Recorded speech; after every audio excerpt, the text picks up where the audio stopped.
Hello everyone, and welcome to today's session with David and myself. We've changed the time, as those of you who come regularly will know. Usually we do this evening for us here in the UK. It's at the end of the US session, but we wanted to do it this afternoon for a number of reasons, which I'll go into once I have drawn your attention to the disclaimer, which you should be able to see on your screen. Yes, I can see David's. And also I wanted, as I said, lots of reasons why we've moved to this particular time this afternoon. But just to recap, could you please just take a moment to read the disclaimer? As you know, trading can be an extremely risky business. Please don't even think of using money that you cannot afford to lose. So I will take that away, and I just want to run through a couple of things for those of you I know who may be coming along for the first time, what it is that we want to achieve in these sessions. And essentially is to present to you and explain to you the methodology that David and I, David is my husband, we've been using for the last 20 odd years of volume price analysis and how we apply that to the markets. Now in this session, we will only be looking at commodities, the indices and the US stock market in particular. You can apply VPA to the Forex market, but that is another session that we hold. And in fact, this week it's tomorrow morning when we look at the London, in the run up to the London Open. And as you can see here, the concepts are explained in the book, A Complete Guide to Volume Price Analysis. I'm really, really proud of this book. It's got over 275 five-star reviews. It's not a new methodology. It's understanding this very intricate relationship between price action and volume, and how, if you can learn to interpret it correctly, will really open your eyes as to where the price, what is going to happen next on the chart. Because as a trader or investor, that's really all we want to know. We look at a chart, regardless of the time frame, you say, well, where is this going?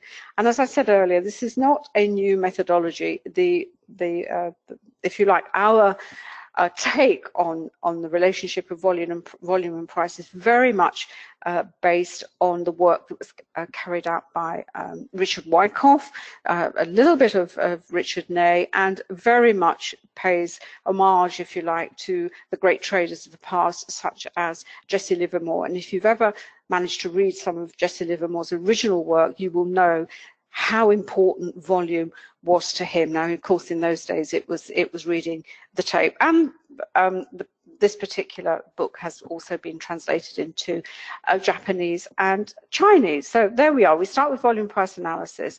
There is a complementary book. There's a companion book to the original complete guide, and that is a book of worked examples. And we can see here, this is the investing and trading using VPA, and there are about 200 examples drawn from across the markets, but primarily in this book, because it complements the original VPA book, it's primarily stocks and commodities. And what we wanted to show in this book is how it can be applied, as I said, to all markets and time frame. And that's what we're going to look at in this session. It's what we look at all the sessions, and we've got some other things that we want to cover as well, but that is principally at the heart of these webinars. And what we use, the platform that we're using at the moment is NinjaTrader.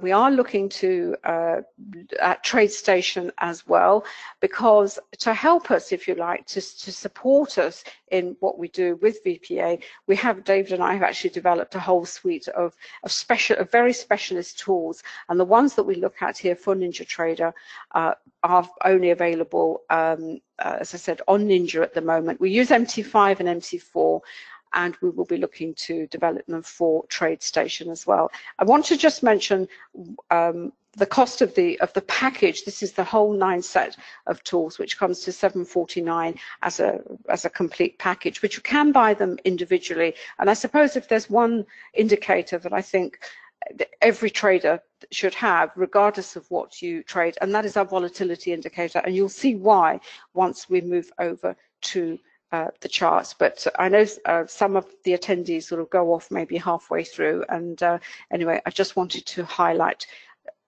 that to you today. This is the first time we announced it last week, is we've actually created a chat room for VPA traders, and that is traders and investors really from across all the markets. It is by invitation only. You need to drop me an email. That's anna@annacooling.com, and if I can find the let's have a look. Let me see what it looks like. This is what it looks like in the room itself. We have obviously contributions from our traders. There's crypto traders there. There are forex traders, stock traders. It's got some fantastic features. This particular platform. There's an economic calendar. There's all sorts of widgets that you can use. It's got stock screeners. It's got stock trends. But it's really the place where, as I said, David and I want to try and have just a central hub, if you like, for a VPA, and we put up charts, and people leave questions if they leave comments or questions. David and I go in and add our own contribution, as it were. I'm just going to stop there and pass over to David, and then, as I said, I just want to go through some of those reasons why we are running this webinar at this particular time, and also what to look out for today and certainly the rest of this week. Thanks, darling, and a very warm welcome to you wherever you are in the world. It's a lovely afternoon here, a bit cold, but a beautiful sunny day. So I hope it's nice where you are, and a very warm welcome. Just very quickly, I won't go on. If you do have any questions on the webinar, just drop them in the chat box. We're more than happy to answer them there if they're short questions, or if they're longer ones, then we will answer them on air for you. So happy to answer your questions, whatever they may be. I'm going to pass back to Anna. Anna's on, are you on Ninja 7, I think? Yeah, Anna's on Ninja Trader 7. And I'm on Ninja 8, so you'll see some differences between the two platforms, but primarily we're on Ninja Trader for the whole of the session. So I'm going to pass back to Anna, and we will get going. Really, the first thing I just wanted to highlight before we start is that obviously, given the volatility that we've seen in equities, there's all sorts of reasons for it. A couple, if you were with us about 2 or 3 sessions ago, I did mention something called the October effect, where some of the biggest crashes in the markets have happened in October. But I also said that September wasn't a particularly good month for stocks. And I think there's that quote from, who wants to give that quote for Warren Buffett? Says he goes through every month of the year and said they're all dangerous for stocks. I can't remember who actually said that. Maybe somebody knows that and can put it in the chat box. But essentially, as you know, there's been a lot of volatility, which if you're a trader, it's fantastic because it's a trading opportunity. Because as a trader, it doesn't matter whether the price is going up or down. If you're an investor, of course, your emotions are going to be very different because you don't buy something in the expectation that it's going to go down. You buy something in the expectation that it's going to increase in value. Now, we are coming to the end of the month. We've got a couple more days to go. This week is actually quite important because we've got NFP on Friday. There's all sorts of political things going on. We've got Brexit here in the UK. There's all sorts of hoo-ha going over in Europe as well. Merkel is in the news today. The problems with Italy. Now, you may think, particularly if you're joining us from the States, you think, well, how does that affect me? Maybe I'm looking at equities and what's going on in the rest of the world. Well, the thing is, it does have a huge effect because the global markets, financial markets, are so intimately intertwined, much more so than when David and I first started. First of all, the indices, they trade 24 hours a day, so the traders coming in at all different times. Of course, we have the physical open where you have the biggest volume coming in.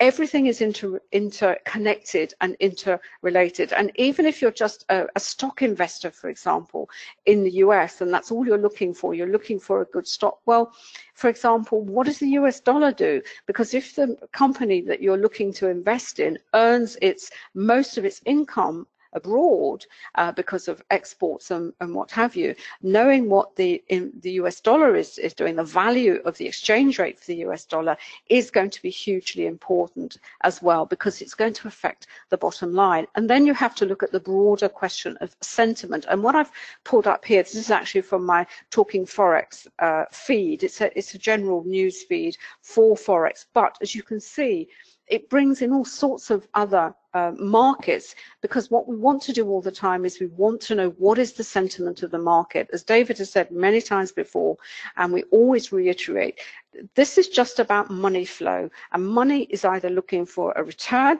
or people are looking to protect it because the markets are worried and nervous. So, you know, when the market opens, you can see here, it says here the headline, US mix versus the G10, the havens. What is a safe haven? Well, the Japanese yen is a safe haven. You could be asking yourself, why is the Japanese yen a safe haven?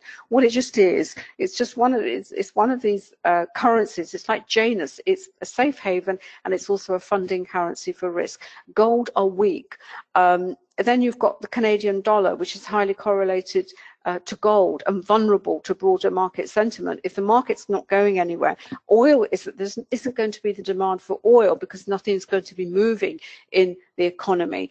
And as I said, it's just a snapshot of what we can expect in today's session. And of course, after last week, if you looked at how they all ended up, you will see some huge doji candles, a ton of volume coming in, and of course it's all against the background. We've still got earnings coming out for some very big companies. I think Apple reports later on today, and then we've got Facebook as well, but I think Facebook is tomorrow. So, you know, the whole, if you like, the whole atmosphere, the mood of the market is really it's quite fragile, it's quite nervy, it's quite fractious, and all that is going to be reflected in the price action. But if you can understand the relationship between price and volume, you're going to be streets ahead of most of the other, in fact, all of the other traders that are out there. I'm just going to close down. I'm just going to get some charts up. I'll just pass over to you, darling. Is there anything you want to say on that?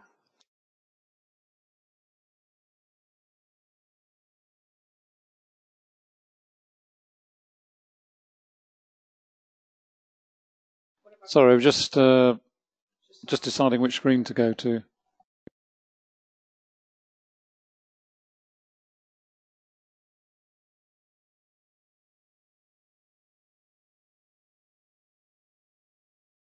No problem. Okay, we're going to start with the indices and then I think go back to Anna on some stocks. I've got some stocks as well. And it's been an interesting session as well because we're now well into it. We put the clocks back an hour, so we're actually 2 hours into the session, which is nice. And we've had some good moves as well. So let's switch over to my screen. Just going to switch off for a minute.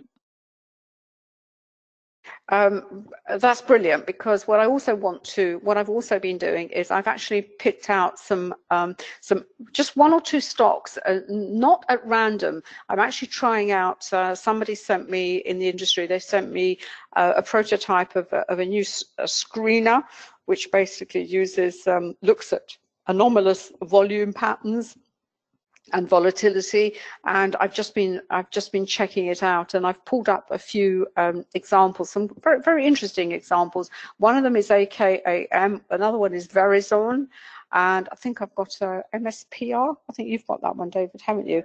So we're just going to perhaps look at those later, and I also want to have a quick look at gold as well. But I'm just going to pass over to David because we've been looking at the YM. The YM is an index that he and I sort of dip into on a fairly regular basis because it's a bit more steady, if you like, certainly than the S&P and the NASDAQ. But I'll pass over to David and he can explain all.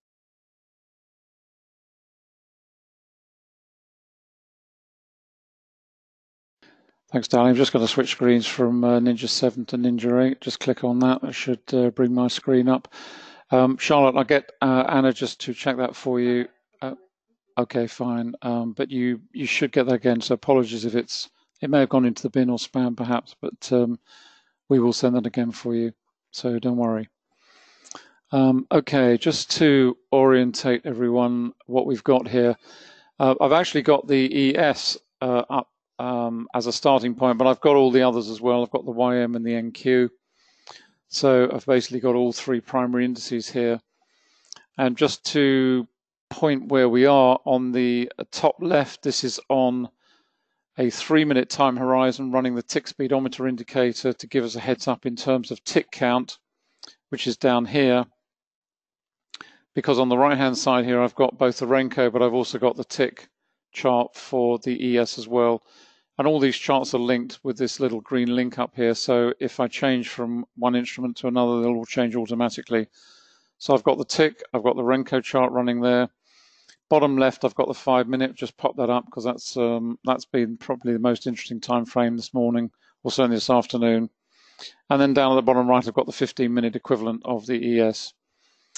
And really, just to start with the 5-minute time horizon. This is the open of the US session for us in the UK. It's now 13:30 as opposed to 14:30, which is normal because we put the clocks back. So this has been running a couple of hours. What was interesting about it was the start of the session. We had this massive amount of volume come in, which, as Anna said, is always the case when the physical market opens on top of Globex. That's what you expect to see, this inrush of volume, ton of volume coming into the market. And inevitably you get volatility, but the first candle was the most interesting one where they had this huge amount of volume coming in and this really weak effort to rally. That was followed thereafter by a load of volatility candles. Again, not great, not a huge surprise.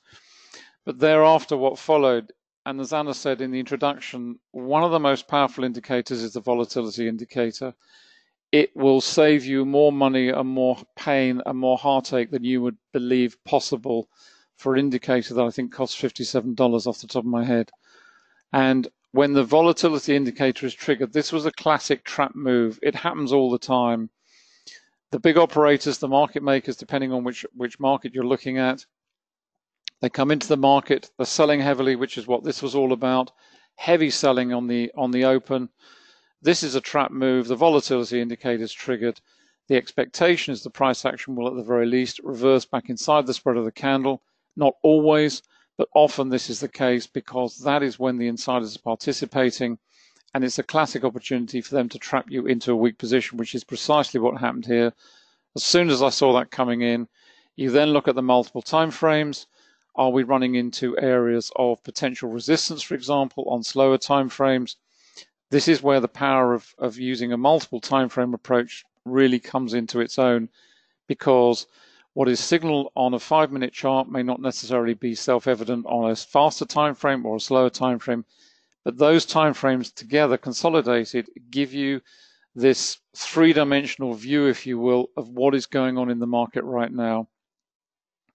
We then get the rollover. We come back down into the volume point of control, which is here. We've got an absolute stack of volume. You can see it going right the way out here, past the left-hand side of the chart. If I pull it over a bit, find out where the end is, it's way over there. So we've got an absolute ton of volume sitting in this region.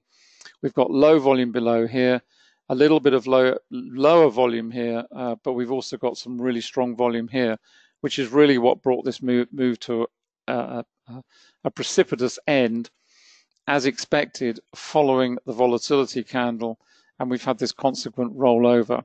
It's not gone a huge way. That said, we're on the ES here, and when you're talking about these increments here of 5 points from 26.85 to 26.90 and 26.90 to 95, most index traders will be looking for a handful of points on an intraday basis.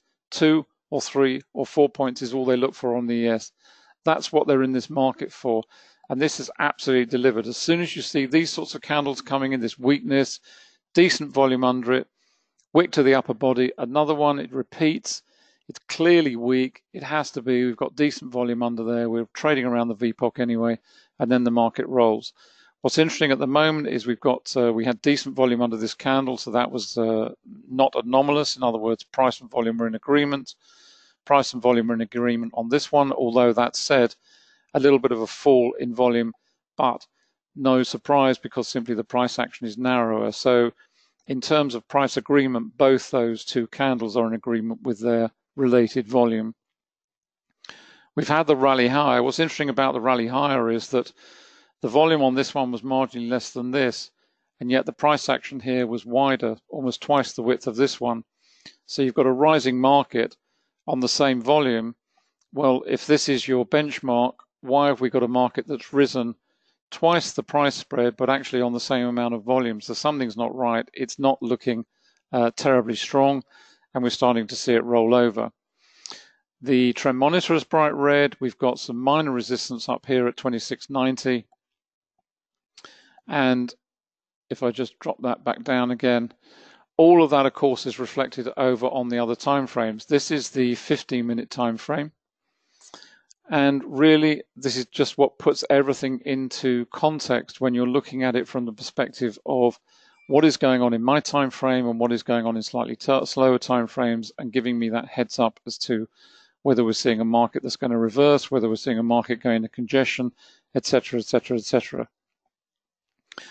Nice 2-bar reversal there, which we looked at last week. But this was certainly the price action from the open. Again, down here, this is where we're getting underway. We get this ton of volume coming in, then we get the weakness starting to appear, big wick to the upper section of the candle, closes almost halfway down. Then we get a repeat. It's starting to look very weak. Off we go down the hill. The trend monitor is starting to transition. We've had the uptrend. This went on through this morning where we had very solid price action to the upside. We had a really nice steady trend. There was nothing scary about it. And it also reinforces the point, people who say, well, I can't trade Globex because both markets are not running. Utter tosh. The Globex market is perfectly valid. The volume price relationship is perfectly valid. It's just accepting the fact that obviously volumes per se are that much lower because you're trading an electronic contract as opposed to trading the electronic and the cash markets running in parallel. Other than that, there's absolutely no difference. And in many ways, the price action in Globex, when the cash market is closed, is a little bit more stately in progress. You do get volatility, but you certainly don't get the sort of volatile swings that you tend to see unless you get big news out of China or something in the Far East. Certainly for us at any rate, you don't see those massive volatility that you do see at the open pretty much every day of the week. And then up onto the non-time-based charts.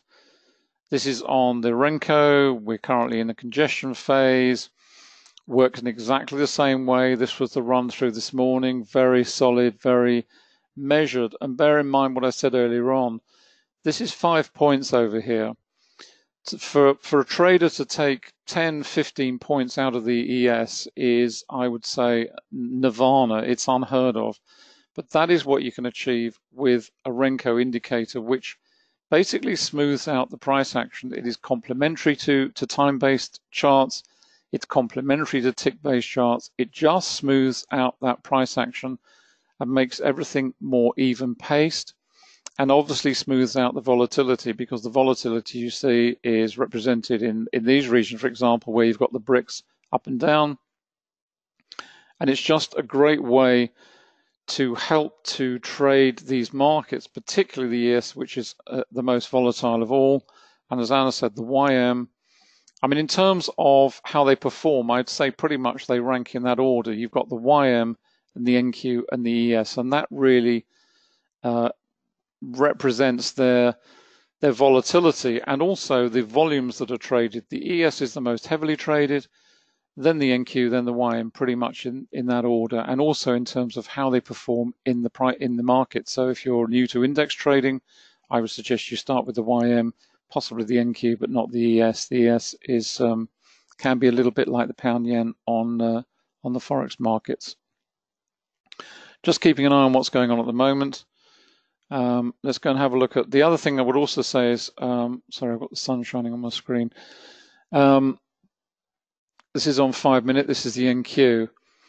And again, when you're trading an index, it's always handy to have the other indices up. They don't always follow one another around, but generally there is a pretty close correlation internally in terms of intraday. As I say, not always. There has been divergence, certainly from a daily perspective, but on an intraday basis, as you can see here, this is the NQ. the derivative of the NASDAQ 100. Pretty much the same sort of price action, pretty much the same sort of volume profiles. And again, you've got the volatility candle triggered here. When you see this market, what happens is, I was watching it at the time, it's a classic trap move for two reasons. Firstly, because you've got volatility, and secondly, because it triggers that emotion of wanting to jump in, the fear of missing out, FOMO. And that is the most powerful emotion of all. And what you see is the market suddenly rushes up like this, and you think, oh, I've got to jump in. I can't miss this move. There's 5, 10, 15 points suddenly gone by. I've got to jump in.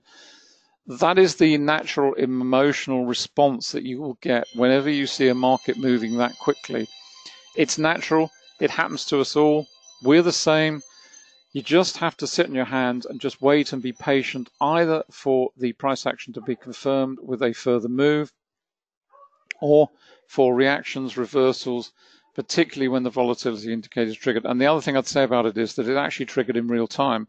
So as soon as the price action moves outside the average true range, which is how it works, and all average true range is just simply a measure, a mathematical measure of what price action is expected, what price action is normal for that instrument in that time frame.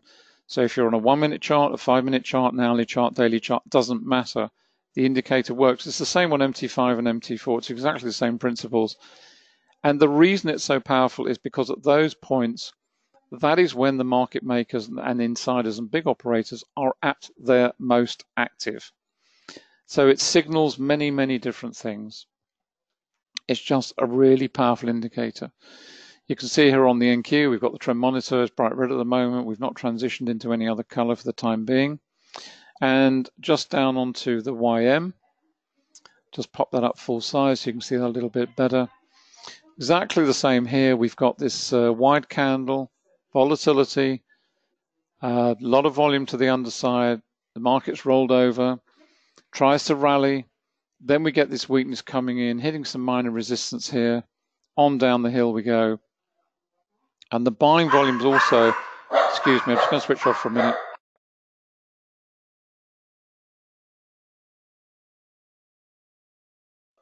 Apologies. For those of you who come along regularly, you'll know we have two dogs who do join in occasionally, Bertie and Harry, so I apologise. They're normally fast asleep, but just woken up. Apologies.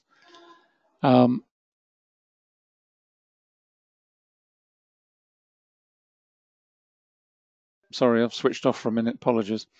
The expectation and the anticipation now is, where is the market going next? Well, let's just pull this back. Say we're on the YM now, but you could do this pretty much on all of them right now. That gives you the amount of volume that's sitting in this region. We are trading around the volume point of control, which is this yellow line, which is the fulcrum of the market.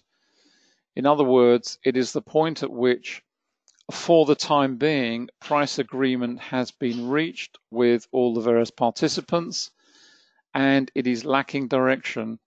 That volume is building, building, building the whole time. It's, as I say, it's the fulcrum. It's like the seesaw. And until we see a strong move away from this region, supported by volume, then the probability is that we are going to continue to oscillate around the volume point of control for the time being. What's also interesting is, if I just pull this wide again, this heavy blue dash line here is, this is a pretty strong platform of support. It was breached temporarily here, but we've gone back inside it again. We've retested it. So below this region, we've got a strong platform of potential support. So for this market to move away from here, certainly to the downside, we've got to get through that and have a clean break through it. We've got another level here down at 24.8820.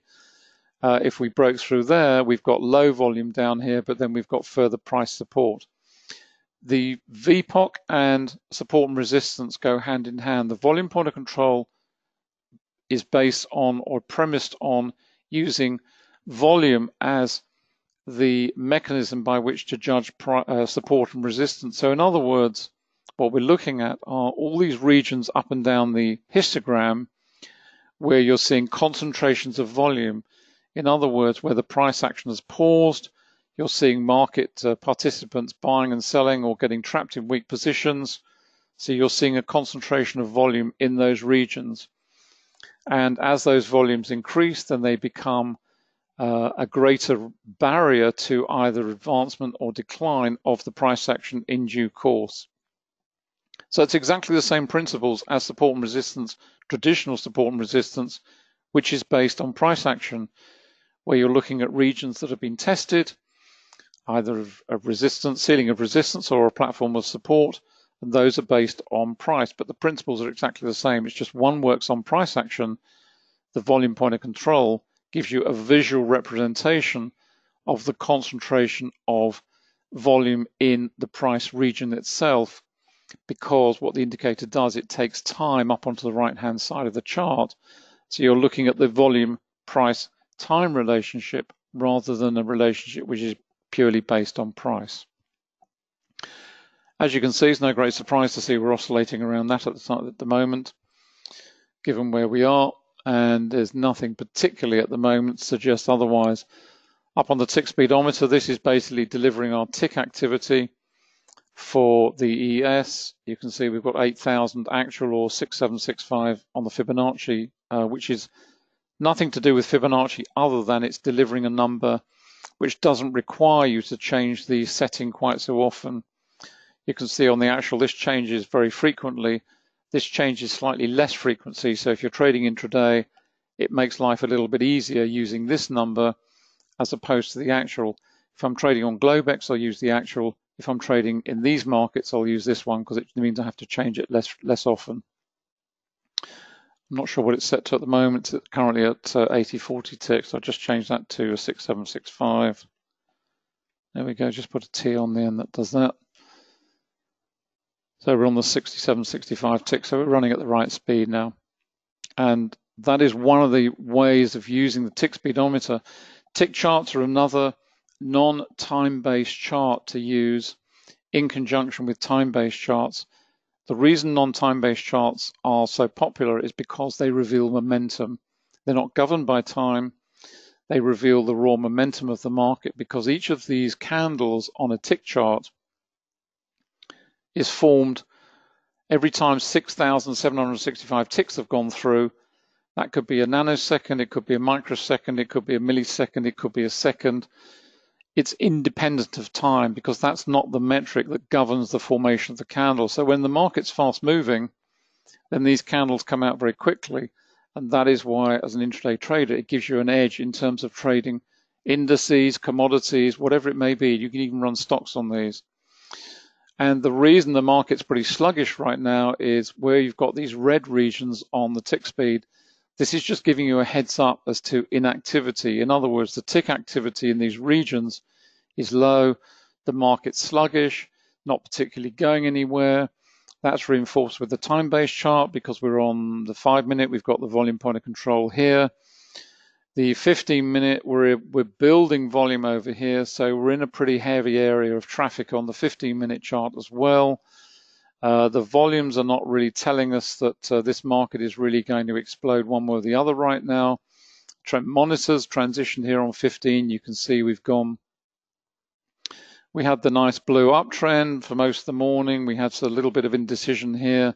Now we're moving into a darker red, so we've got some transitional changes on the trend monitor as we move into the congestion phase. So that's where we are right now, and really not just looking around on the other time frames. Let's just have a look at the other indices. NQ's pretty much the same. That's on the tick. That's on the ES. I'll have to link them together. And let's just go. We go. Yeah. So there's not a lot going on right now. That is the daily. One of the charts we always have up. It's very difficult actually to present all this, but certainly you always have a daily chart up because it just gives you, whatever you're doing on an intraday basis, it just gives you a heads up as to what went on yesterday, what were the volumes like yesterday, and what is the expectation, what's the anticipation of what may happen today. Now, yesterday, We had this big hammer candle formed here on the daily chart, hit this minor platform of support down here. A lot of volume, not the highest on the daily chart by any means. That was over here under the initial extreme volatility, but certainly a lot of volume coming in at this level. The expectation is that that is obviously buying volume, so we are starting to see some buying coming into this market. Does it mean the market is going to suddenly rally and recoup all these 200, 300, 400 points here right the way up? The answer is no. But the anticipation is that we may see a recovery. We may be seeing stopping volume coming into this market. We may be coming to a bottom, but the expectation is, given what has gone before, that at the very least we're probably like to see congestion at this period. We may see a further move lower, but certainly the breaks are coming into this market. We are seeing a lot of buying coming into this market, but given the extent of the fall so far, it's very unlikely, indeed, I wouldn't say impossible, pretty unlikely, this market is suddenly going to rally off one candle. We're going to have to see an awful lot more buying coming into this market, an awful lot more of a return of confidence. As Anna said, these markets are extremely nervous at the moment, very fragile, will react to the slightest bit of negative news and start selling off again. So whilst that's a positive signal, and might give you an indication as to what to expect today, whether that is going to follow through longer term would probably be unlikely. What is more likely is we see congestion, further falls, more buying, more days like this, for example, where the selling pressure is mopped up and the market then rallies thereafter. But that is going to take some time. Let's just go back to see what's going on here. We're back on the ES on 5 minute. We're still rotating around the volume point of control. There's nothing particularly at the moment to suggest that we're going to see anything dramatic. Just depends what happens over the next 5, 10, 15 minutes. The key on the 5 minutes, certainly on the ES at any rate, is that the volume that is sitting below this region, so if we get down anywhere near 2682, or down to 2680, you would expect this market to move pretty quickly through here because there's very little in the way of volume. There's also very little in the way of price support resistance over here to act as a platform if we just drag this right the way over. Looking over to the left of the chart, and I would urge you always to go over to the left of the chart the whole time. It's something you tend to forget about when you're trading, but do check it out the whole time. This is the level at which you'd find some decent price support, possibly down at 2670. So as an intraday trader, looking at this right now, if we break away from the volume point of control with some decent volume, if we get through this level and down into this very thin volume here, then I'd suggest that certainly between 80 and 75, and maybe even down to 70, you'd be looking at 5 to 10 points to take out of the market on some pretty low risk returns or pretty low risk trading opportunities. Just see what happens. Let's just pull that up big size again, makes it a bit easier to see. Trend monitor's gone back into a darker red again because we had this little bit of up rally back into the volume point of control. What we're looking at is obviously the volume. And the thing is that you have to bear in mind, and it's a fact of life when you're a volume trader, is this volume here obviously distorts everything. You can't do anything about that. What you have to try and do in your own mind is look at the volume here, for example, which is pretty heavy compared, this is quite a decent amount of volume compared with this. So you're constantly looking at referring everything within this session. You can't go beyond it because this was Globex running on its own. So it's always comparing the volume within the trading session itself, which is along here. Makes it more difficult. Obviously, the deeper you go in the session, the more volume you have to compare, or you go up and down to different time frames and check it out that way. So if you go down to a 3 minute or a 2 minute, that'll give you a heap more volume as well and also give you another perspective there. Just see if this is going to break this market. I don't have the volume on the updating live because I've got so much data coming in. It does slow it down a little bit, so I tend to have it on the close. So the volume updates on the close. We'll just see if this does break to the downside. And if it does, probably a nice trading opportunity to the short side. Just see if it's same going on the YM. Got the same time frame, so I've got it on 5. We've got a decent platform of support here, but pretty much the same volume profile. So again, on the YM, we can go from, well, quite a fair way low. We can go from 780 almost down to 700. That's 80 points. 80 points on the YM at $5 a point. I'll leave you to do the maths, but it's a nice chunk of change. John, can you just ask the question about Renko? Yeah, sure.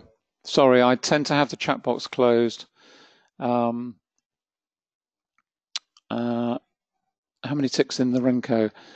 Did you mean how many? Yeah, what is the brick size? Let's just close that off. Just want to keep an eye on that because it looks nice. On the Renko, let's just put that up full size, makes it easy to see. I've got this set. This number up here is the number 10. And what that actually means is that as we're trading on the ES, this is actually 1 point. So we've got 1 point on the Renko. And what it does, the Renko optimizer, is you literally choose your time frame. I'm running on a 1 minute, and what the optimizer will tell you is the optimal size to be trading. And it's actually changed right now. It's gone to 9. So in other words, 0.9. So we've gone down from a full point. Now we're down to 0.9 of a point.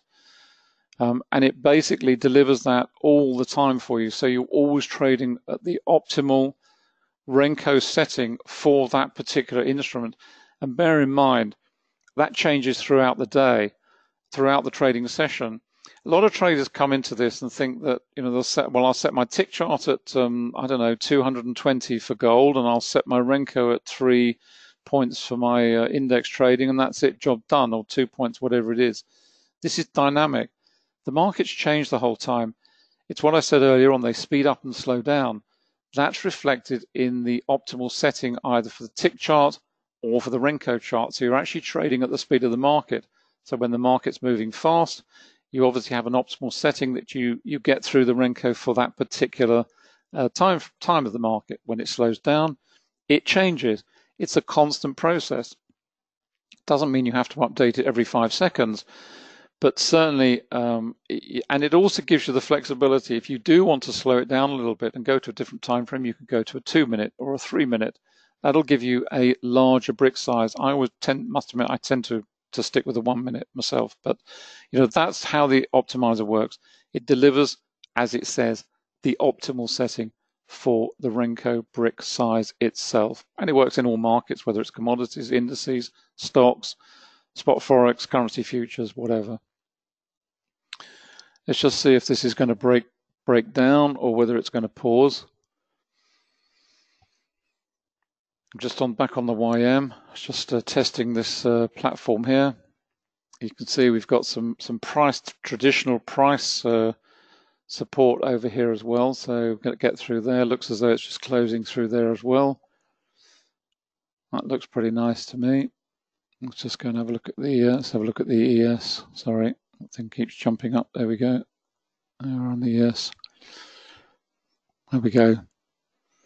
So we've gone through that, and we're starting to break lower. And what have we got in terms of volume? We've got nicely rising volume. This one, and this one. This one is very much in agreement here. We've got very minor wicks to top and bottom, a little bit of a wick to the top, which is good. We want to trade to the short side. And once we get through 2678 area, then we should see it go through there relatively rapidly, because there's nothing in the way to prevent it. Again, it's all about patience. It's all about looking at, when you start to see these little flick ups, this rally, you think, oh, no, I've got, I was 10 points up and now I'm 8 points up, and where are we going, etc., etc. You're over here. What are you seeing over on the tick speed? Yeah, we've got tick activity has risen. It's gone green, which is good for us. That's nice. That's what we want to see. So we've got the rising volume, falling price, which is great. That's what we want to see. Over on the Renko, Trend monitor, yeah, we had this little bit of indecision in here in terms of the color, but we've gone back into bright red. The trend dots are sitting above. That's nice. That's what we want to see. Pushing the market down, pushing the whole time.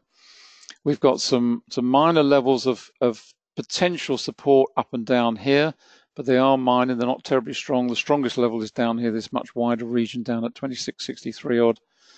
And, you know, over onto the tick chart. So that's telling us something. Let's go to the tick. See what's going on there. We've got the trend monitor's nice red. You know, we've got the VPOC. We hit that, breaking away. Trend monitor's back in red there as well. So it's really putting together all the little bits and pieces of the jigsaw puzzle and coming up with something that gives you comfort and makes you comfortable in taking a position in the market. And then it's all about managing the emotion of trying to stay with that market and maximize whatever the opportunity is as it develops in real time. And that's really what it's about. This is just a very small portion, if you will, of what you would have up at any one time. We do get a lot of questions. One of the questions we get asked quite frequently is, you know, what's the optimal number of monitors? I would say minimum, probably an absolute bare minimum 2. I would say the ideal is certainly somewhere between 3 and 4, because that's what you need to have in terms of all the time frames.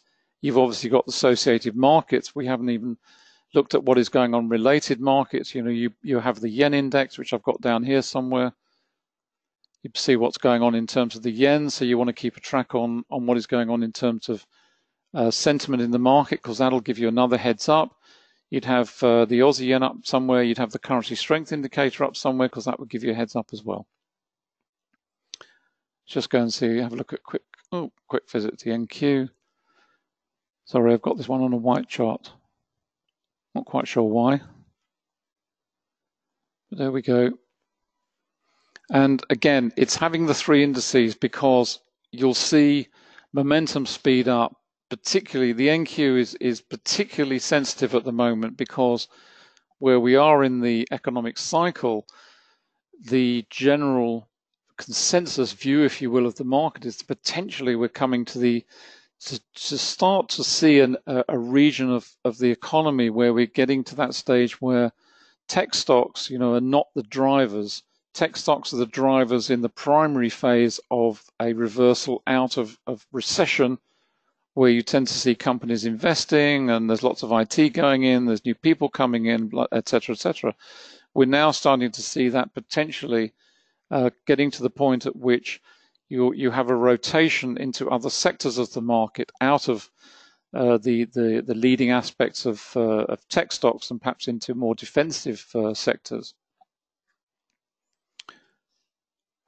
Let's just drop that out the way again. Let me just switch off for a moment. Can I pass back to you? Okay. Gold. Have you got gold there? I have got gold here. Do you want me to pass back to you for a moment? Yeah, sure, no problem. Sorry. I'm just going to pass back to Anna just to give you a change in voice.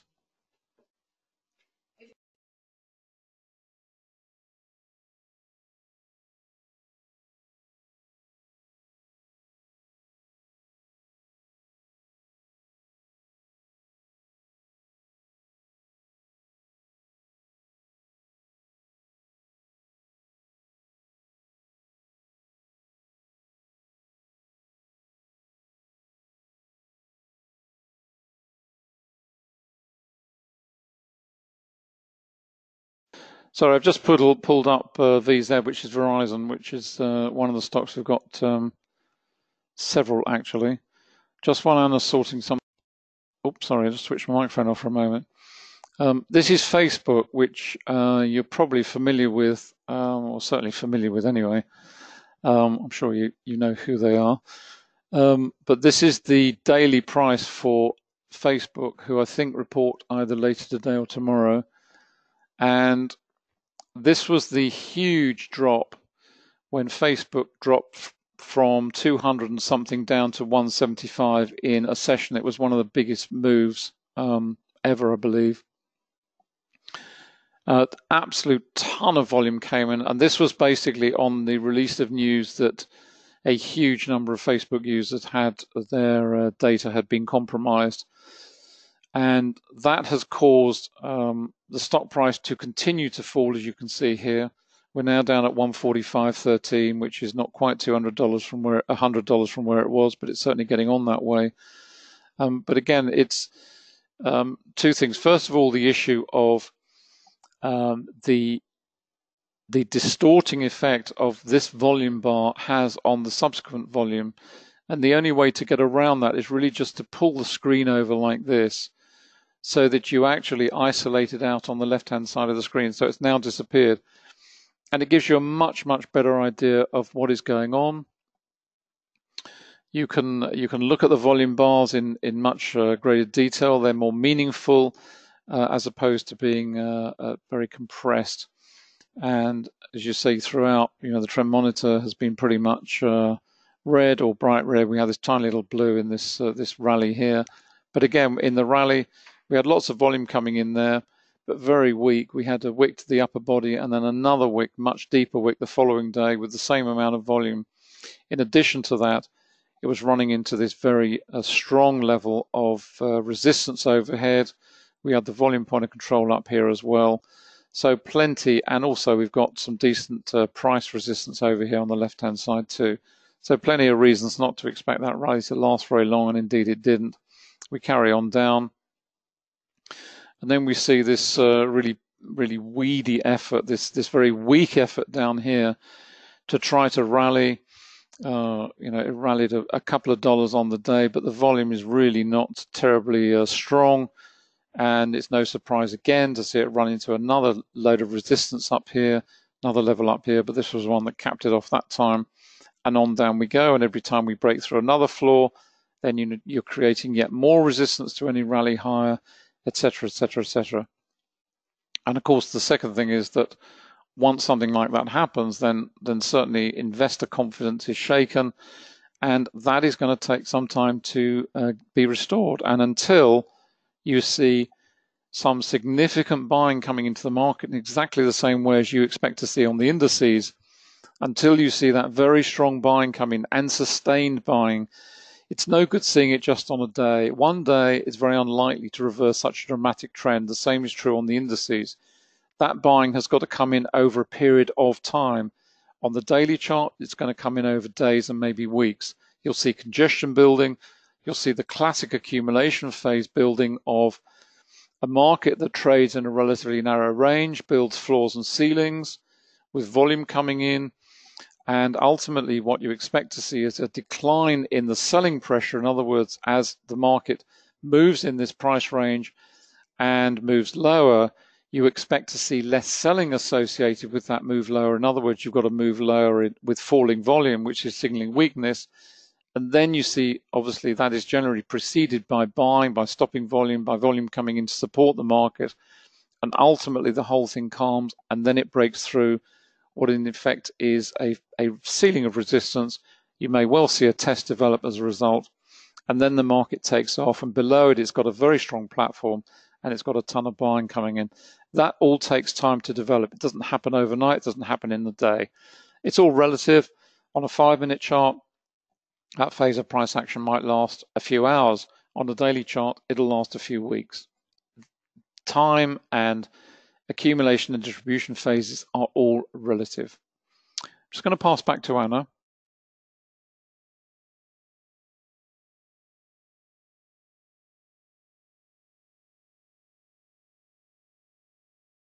Yeah, no, sorry, just to answer that question, Sam, the volatility indicator is the one that delivers the purple arrows top and bottom.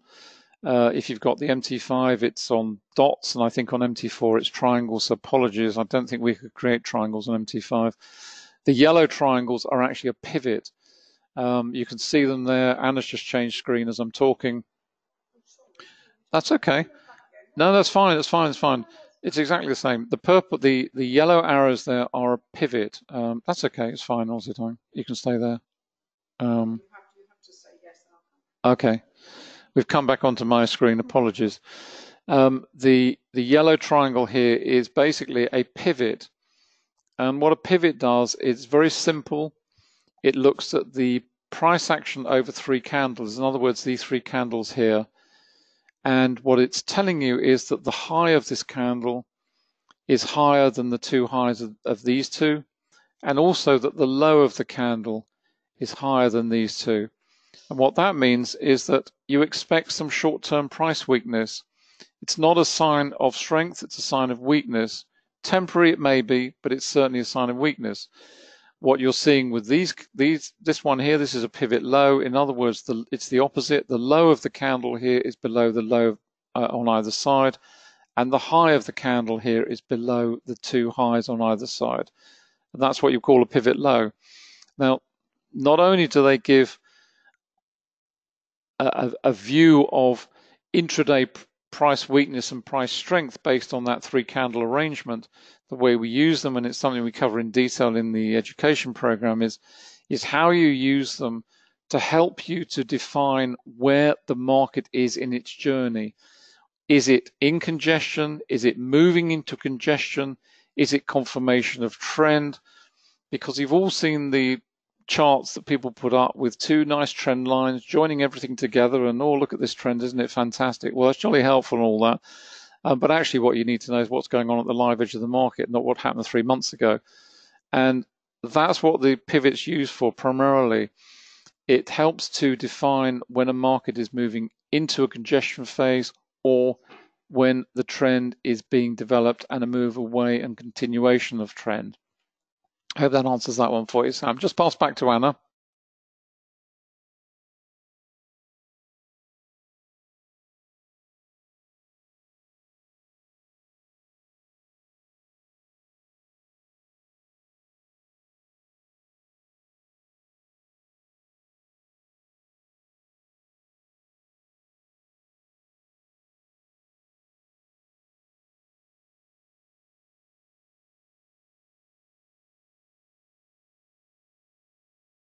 I'm just going to try the crosshair, but for some bizarre reason, Anna's cursor goes to the wrong place on the chart. Are you at the middle of the chart? Yeah, that's fine. We'll do it on the crosshair, it's easier. Oh, thank you. Right, I do apologise. I'm not quite sure why. It's a powerful machine. It's causing all sorts of grief. Right, I mentioned right at the beginning. I said I've been trying out this new app that someone has sent me, and that's basically it's picking up volume anomalies. It doesn't say what those anomalies are. It just says that there's something is happening in the stocks, as it were, and I've just been looking at but normally we use FinViz, and we use a filter such as maybe a 2% change in price, where a 2% change is quite a big change. But one of the ones that was highlighted was Verizon, and it's actually really interesting. It's interesting from all sorts of reasons, and it's the sort of exercise that you may like to carry out for yourself and look at the price action and volume relationship at certain parts of the charts, because what happens is once you start picking it up on charts such as Verizon, we can see here for a start there's not a lot of volatility with this particular chart. I know we had this gap up here. We had quite a dramatic gap up on a reasonable amount of volume, but if you look at the candle that was associated with that volume, what is the first thing it says to you? Well, you've got a very deep wick to the top of the candle, which is suggesting that yes, it looks like a very nice gap, but you've got weakness there.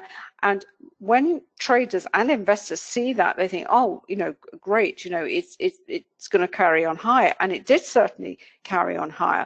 But each of the candles, in particular this one, for a start, we didn't see any meaningful increase in volume, and then we end up with this candle here, where again we've got a wick to the top of the candle. So it's no surprise to see it come off here, and in fact it also coincides with the volume point of control, as David explained yesterday. This is where earlier on, what am I talking about, where we have volume, price and time, and the importance of the volume point of control. It has elements of market profile in it, so you can almost see it as a sort of what used to be called the value area, where traders, they're happy to transact at this particular point in the chart. And what you also have to look at, the candles, you look at the volume. You see this large candle, this down candle,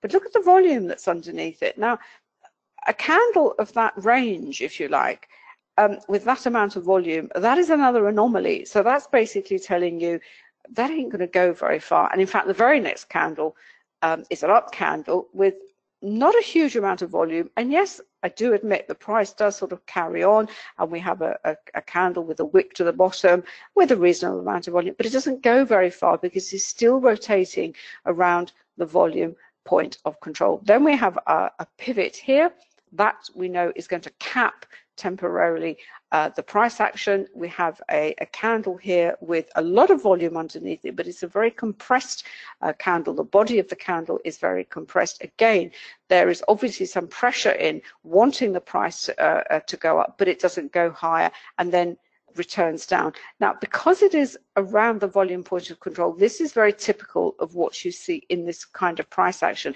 It can, as trader, because what we're seeing is we're not having a clean break, as it were, either one way or another. And the accumulation and distribution indicator that we have, or you would just simply draw a line across there, you have an idea that around the $57.20 area, this happens to be Verizon, but it could be anything, you know that is where your resistance in. This is the range. It's 57 to the upside, and if you like, the VPOC, and just below the VPOC, that is your downside. So it kind of chances along, and you know, you look at the volume underneath the up candles and the down candles. Well, is the volume under the up candles? Is it, you know, is it more positive? Is it is it higher maybe than the down candles? Because you have to try and get a feel for what you should expect as volume candle of a particular range. And by looking at congestion periods, what you can then get a feel for is whether this is likely to break to the upside, or is it actually, you know, the volume point of control is not going to hold, and the instrument or the market is going to go to the downside. But we have this candle here. It is a narrow spread, but there's a lot of volume underneath it. The next candle comes in and it's a down candle, but it's not low volume, but it's not, you know, there isn't enough selling pressure in there. Then the next one comes in, and that is high volume again, and that seems to be the trigger, if you like, for the push away from the VPOC. And the push away, this is what we want to see. You want to see rising prices, but you actually want to see the volume rising as well, as we see here. You don't want to see some up, some down. You know, it's unclear. And this is what we see here until we have this candle where you have a deep wick to not a deepish wick to the top, quite a lot of volume, and that is going to tell you there is weakness now coming in. Now the next candle, which closes within the spread of that candle, if you were to overlay those two candles together, you kind of get a shooting star candle anyway. So you know there is weakness coming in. So you know you have an expectation that this little run up that we had here, which is a really nice run up with rising prices and rising volumes, and suddenly it does come to a pause point. But the most important candle, so if you're not sure of whether maybe this is going to move lower, we have another candle here with a reasonable amount of volume with a wick to the top, and then we have the next one, a down candle, but you know, volume is average. You think, oh well, maybe, you know, it's just a minor pullback. The candle that is really going to grab your attention is this one. And this is important because you have a ton of volume under here, and you have a deep wick to the top of this candle. And this is often a candle that, when it's in a downtrend, is a potential point of re-entry. So if you had taken a short, you know, for whatever reason, you said, you know what, I don't think this is, I think this is run out of steam, as it were. This is the sort of candle and volume combination that you would be looking out for. You'd be looking out for a lot of volume, effort to rise, and then a collapse back. And then we have more, the volume and price is much more in alignment, as it were. But what does it do? It goes straight back into the volume point of control, moves sideways. Yes, it falls below the volume point of control. It goes up, as we can see here. Now, this is Friday. This is Friday when the markets, and you have to remember, this is also against the backdrop. This stock is moving against the backdrop of what the broader indices are doing. So it's not surprising. It's kind of matching what is happening in the broader market. Then Friday we have reasonable volume and we have this doji. Now a doji is not necessarily a candle, a reversal candle. It is a candle of indecision. And by the end of last week, no one was really sure what was going to happen today. And in fact, the market has opened higher, but I can see over on my other screen, it's kind of all running out of puff, David, isn't it? Yeah. And it's also preceded with a hammer, with this stopping volume. It stops actually, quite interestingly, if we look over to the left of the chart, at the very point where we had the initial gap up higher. And this is today's price action. This is the price action today, where we've seen this rush up, as we've seen with a lot of the indices, not supported by a huge amount of volume. Then we have a candle here. Yes, it has a wick to the base at the bottom of the candle, but the volume is really nothing to write home about. The next candle also is an up candle with a wick, but look at the volume again. So what is that telling us? What is this picture telling us? Well, this is really not going to go very far, or at least it's going to, at the very least, it's going to struggle. And if we move down to the 5-minute chart, I did like this chart so much. We can see here, we had this here, ton of volume underneath it, with a deep wick. It tried to push higher, but in fact, all it's done is move sideways. And we had the move higher was actually, let's scroll back a little bit, where we had this point here, again off the VPOC, stopping volume coming in to push it higher. And I have to say, this are not if we were looking at this at the live edge, forget what's happened here. I would have said here, would you agree, Dave? Would you say that was a very positive candle, lots of volume underneath there with a wick to the bottom of the candle? But all I would say here is you do have to read this, especially stocks, as what is happening in the broader market. And in fact, we've seen moving sideways again. It has been drifting higher. And again, this is the point here. We've got a pivot. We've got a very narrow spread candle, not much volume underneath it. And again, it's sort of looking as if it wants to roll over. Is there anything you want to add to that, David? No, just going back to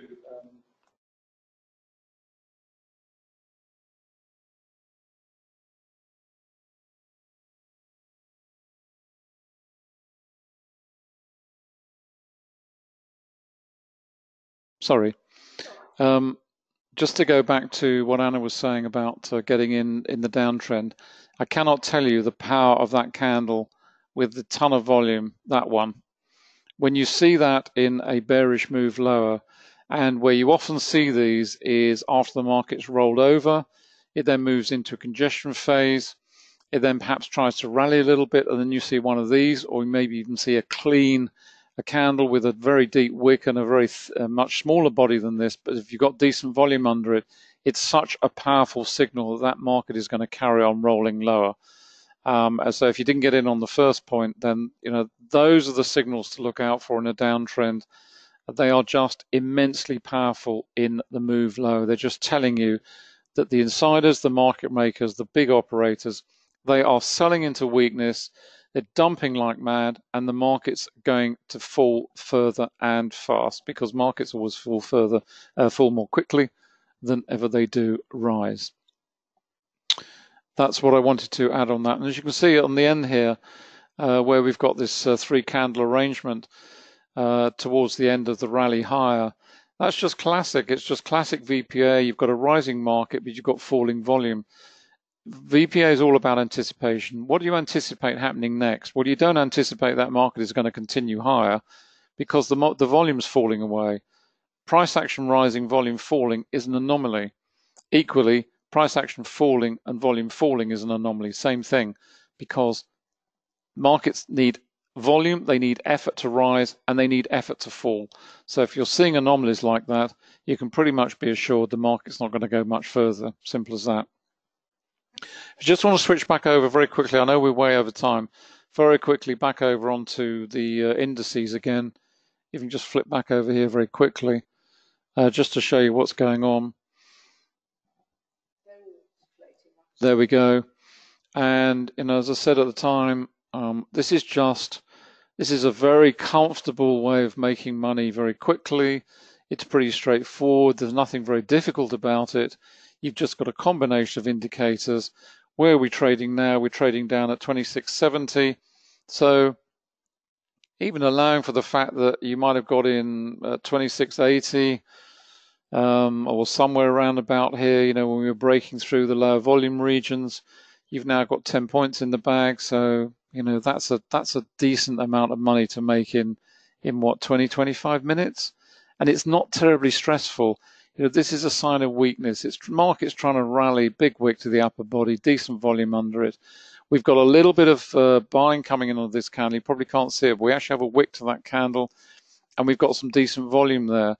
So certainly as far as where we are right now, if you were holding this position short, you'd certainly be looking at the possibility of a short-term rally at any rate, because we've got some decent volume under this in this buying phase here, which has taken the market 4 points higher. Whether that is enough to cause the market to pause and rally strongly would seem to be unlikely. So from an emotional perspective, what you're looking at is, what do I expect the market to do next? I expect it to maybe pause and maybe go up a little bit. Is that going to cause me a huge change in my emotion from greed to suddenly being overwhelmed with fear? No, because I expect it to happen. So if you expect something to happen, it's, dare I say, it's rather like having a car accident. They cause the shock because you don't expect them. If you expect something to happen, it's less of that emotional shock to the system. And that is another power of VPA. It gives you that anticipation of what is likely to happen next. I suspect the same is going on across all the markets. Just have a quick look at the NQ. That's pretty clean, even better there. As I say, the volatility on the ES is pretty high most of the time. And if you move down to these slightly slower indices of the NQ and the YM, then it's a little bit more measured and a little bit more even paced. You can see there's nothing particularly scary about that particular downtrend, supported by the trend monitors as you'd expect. Just head into the YM. This is on 5, so same time frame. You've got the wick there on this one as well. But certainly looking at those three charts, the one that really is helping, and it does help, is the NQ, because the NQ is really the cleanest of the lot right now. We've got this little bit of a pause point here on the YM and the pause on the ES, but certainly the NQ looks as though it's heading south at a pretty relentless rate. And that again gives you confidence to hold a position in the market. You've got the pivot there, just helping to push the market lower. We've got some price support possibly coming in here, and we've got rising volume. Don't know what's going to happen on this candle here. And that's really what it's about. And you can see up here we've got tick activity, green, that's great, what we want to see, lots of selling, good-o. And down we go, and same on the Renko. A little bit of a pause on the Renko, trend monitor's still red. We've got a pivot here into a little bit of congestion at this phase. See what's happening on the tick. What's the tick count? Pretty much what it was, 67, 65. So no great difference there, but the trend monitor's still red. We've got some price resistance overhead, and that's how you do it. I'm just going to pass back to Anna.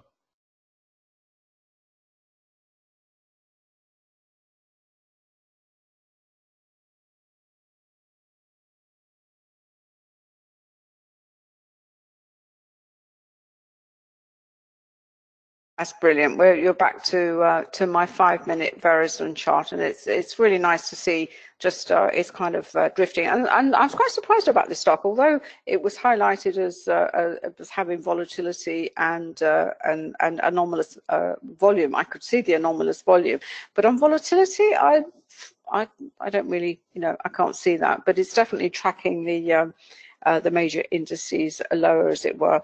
We'll see what what happens with the rest of the session. And sometimes what can happen is markets quieten down at this time, and then there's a burst of activity towards the end. I think most investors are certainly would be glad to see the end of October and into November, because traditionally we come into that time of the year, once all the earnings are out of the way, is we have our Santa Claus rally, as it were, because the fund managers and the markets, they don't like they don't like the end of the year to end on a bit of a down note. I think we've had a Santa Claus rally every year since the main financial crisis, haven't we?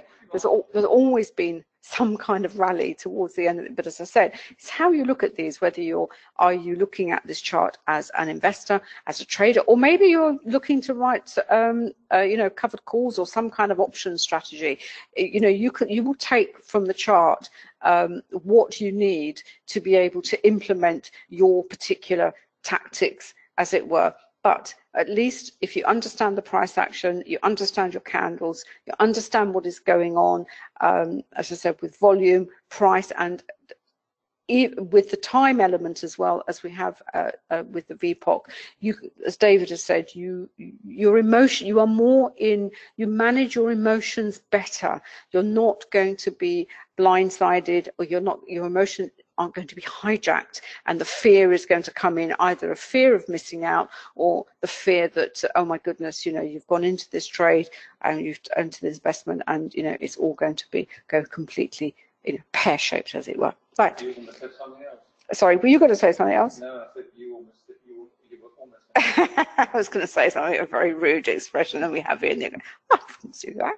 Anyway, I'm really sorry, we have gone over time. We are back tomorrow for our Forex session, and we're going to be looking at the price cycle, overbought, oversold, with a particular view on currency. So I know some of you come along to that as well, and you're more than welcome to join us. But if not, we are back next week, and we'll be back at the usual time. But I'll just finish off, as I mentioned earlier, the indicators that we have using these sessions are the quantum indicators that we have developed for ourselves and are now available to buy from quantumtrading.com.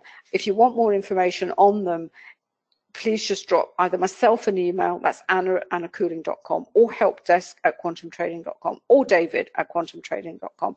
And the website is www.quantumtrading.com. So thanks very much indeed for coming along.